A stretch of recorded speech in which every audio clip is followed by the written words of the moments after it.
What is NAT? Network Address Translation is the temporary solution implemented to solve the immediate problem, which is the exhaustion of the current IP version 4 address space.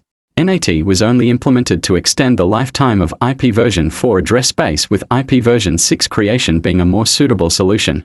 NAT allows the reuse of IP addresses. This is possible by allowing hosts' machines in different networks connect and communicate over the internet even when having the same private IP address.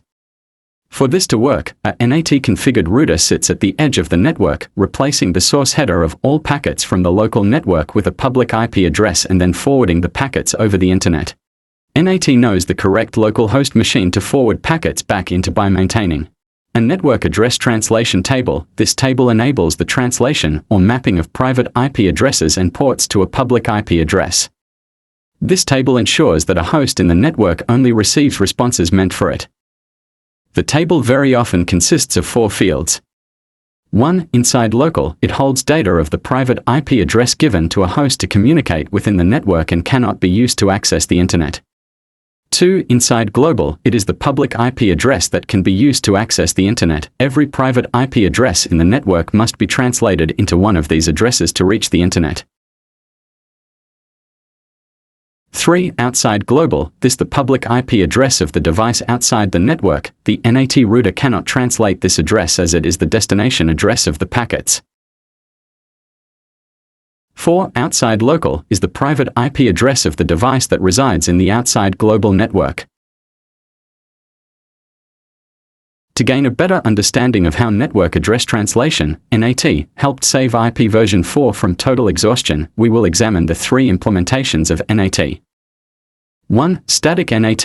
This implementation requires a one-to-one relationship such that every private IP address in the network will be translated to a unique public IP address before reaching the internet. In other words, every IP address needs its own unique public IP address to access the internet. This implementation did not solve the problem. 2. Dynamic NAT. Just like static NAT, in dynamic NAT, private IP addresses are dynamically mapped to a pool of public IP addresses. This allows multiple hosts in the network to connect over the internet with the same IP address. If the public IP addresses in the pool has been totally mapped, then any host machine with a private IP address in the network that needs to reach the internet would have its packets dropped until an IP address in the pool is released and ready to be remapped. Well, this wasn't a very efficient solution because just like static NAT, only private IP addresses directly mapped to a public IP address in the pool can reach the internet at any instance. 3. Port Address Translation, PAT, or Network Address Translation, NAT, overload, allows for multiple private IP addresses to be mapped to a single or more public IP addresses.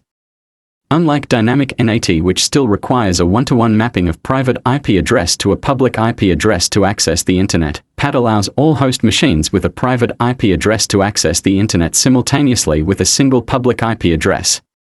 Port numbers are concatenated to every private IP address that needs to reach the internet and then mapped to a pool of public IP addresses.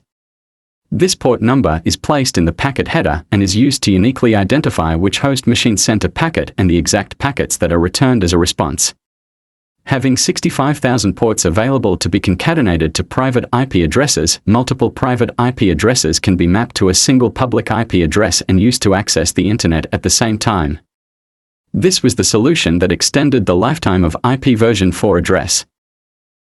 If you enjoyed this tutorial, please like, share, and subscribe. Thank you.